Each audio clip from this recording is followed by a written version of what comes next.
name is Dulek. I teach honors in AP Chemistry. I've been at STAG for 14 years now, and I've been teaching honors for probably, well, AP and honors for about 10 of those 14.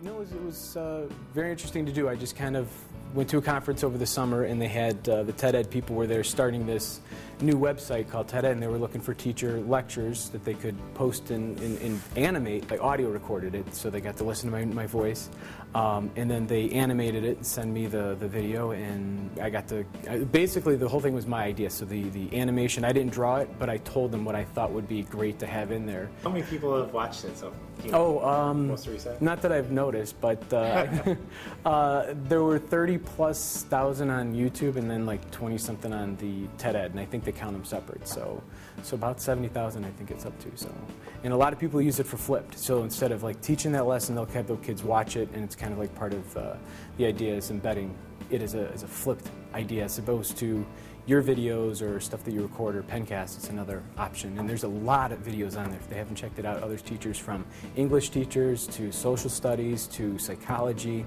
I mean, some of them are really funny and some of them are really serious, and it's really kind of interesting to see the variety of stuff on there.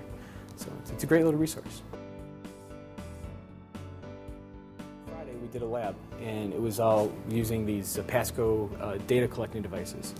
I've done them in the past, and they work fine, but they just somehow failed. I don't know what was going on, but the lab was just crashing all around me, and it just, you know, sometimes when you go with technology that sometimes happens, but, you know, we use it as a learning opportunity. So guys, you know, instead of just scrapping this, let's figure out what's wrong and what could we do different, you know, what's the problem here? And then we kind of talked about that, and so we're going to actually wait till after the break and do the lab again and try implementing the things that we talked about. So yeah, in a perfect world, technology works all the time, but you know, nothing works 100%. You know, PowerPoints go out, lights go out, you know, things happen.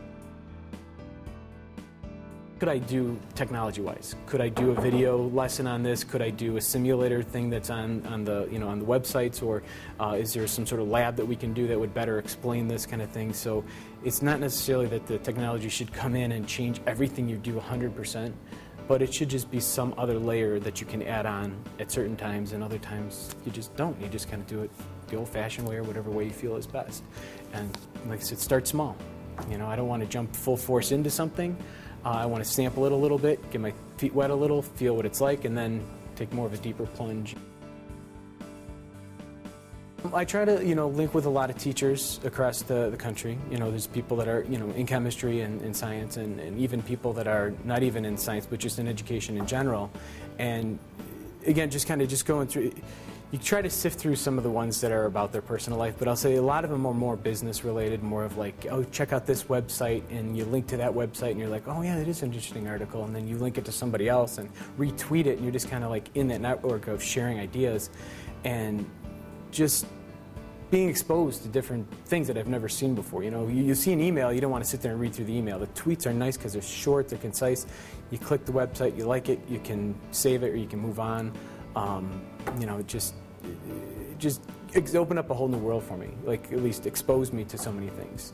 So, and just also to kind of get a feel of like, you're not the only one out there with those views either. So sometimes you're like feeling like the pressure of education and like, oh, okay, you're not the only one that's out there.